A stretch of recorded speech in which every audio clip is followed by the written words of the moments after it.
This is usually a punk club, but not tonight. This is not the time.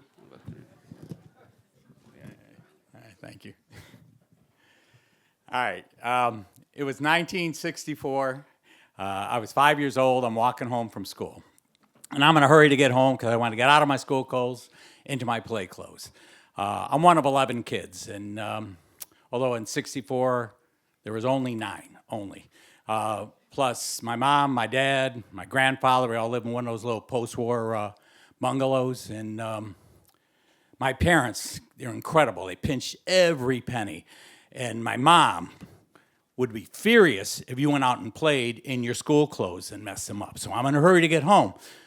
We all went to this neighborhood Polish Catholic school, St. Peter and Paul. Had over 1,000 kids just bursting at the seams, this elementary school. And I was like bike riding distance from a bunch of other Catholic schools, also with a ton of kids. And, 1964, I think the Catholic schools in Detroit had 200,000 students, and the public schools had even more. It was a baby boom. There was kids everywhere. On our block, on Westwood, from one street to the next, just on our block, there was 85 children. So I was in a hurry to get home and play. It's a great time to be a kid. Being a parent, I don't know. But I wanted to get home, but that day I'd made an enemy in my first grade class, and I don't know why, but this other guy wanted to fight me. I'll call him Stash, good Polish name. And Stash is calling me names, trying to get me to fight him. And he's, I'm getting mad. I want to fight, but he's with his fifth grade brother. And the big brother pushes me, then pushes Stash into me and tells him, kick his ass. And I just turn. I'm going to just head home, get the heck out of there. And I feel 2 hands right in my back, and it pushed me right to the sidewalk. And I'm like, shit, my mom's going to kill me if I tear my school clothes. So I check my knees, make sure they're not torn, and I'm thinking I'm just going to take off running for home. Maybe I can outrun them. But then I look back, and what do I see? Walking up, joining that circle of kids that is gathered around us, 2 of my older brothers. Mike, who's in 4th grade, Ted, who's in 5th grade, and I think, ooh, now I can fight. But then there's the question, can I fight? I'm 5 years old. What do I know about fighting? I'd been in one fight before that with a kid across the street, Jerry Bumble. And the fight was over real quick because he took a swing at me and missed, and I pushed him, and he fell into a rose bush.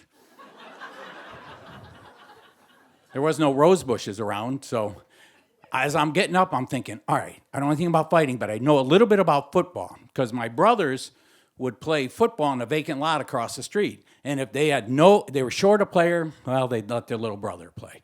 And if you've got 5 older brothers, you're always trying to impress them and let them know that you're tough and you're not afraid to hit somebody a lot bigger than you. So as I'm getting up, rather than taking off from home, I lunge back at Stash and I tackle him, and he hits the sidewalk. Boy, was he surprised. I jump up on top of him and I hit him, and then I think, oh shit, it's brother. And I look up, and there's his big brother standing there with my brother Mike on this side, my brother Ted on that side. And they're all just in this gathering circle watching to see who's going to win the fight. But then I think again, I panic, my mom, my school clothes. I jump up and I break through that circle and I run all the way home. And I remember clear as day, leaning against my house, trying to calm myself before I go in so my mom doesn't know something's up. And I double check again on my school clothes, I'm good. I go in, I change into my play clothes, and I'm looking out that upstairs bedroom window, and I see Stash walking by with his big brother, and he's got his head up in the air, and his nose is bleeding, and shit, he's got blood on his school clothes. Sure enough, later that evening, my dad's home from work. He worked at one of the auto plants like all the dads did back then. And the house phone rang, and he picks it up. I hear him hang up, and he whistles for me, which is his way of calling you. And then he says, Edziu, odrzucaj! And I was like, shit, I'm in trouble. It's in Polish. I go down there, and he says, you're fighting at school? And I sit down, and I'm looking up at him. No, and I tried to tell him I tried to walk away, and he kept trying to push in, and I tell him the whole thing. So you didn't start the fight? I said, no, I didn't start it, and I tell him again what happened.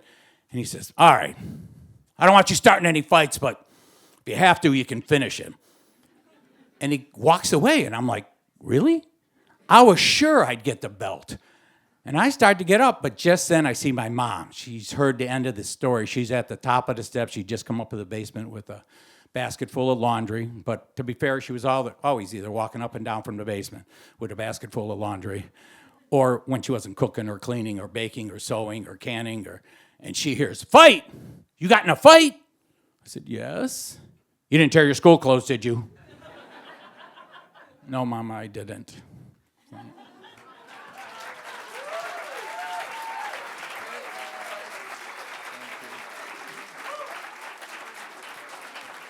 Keep it going for Eddie, everybody.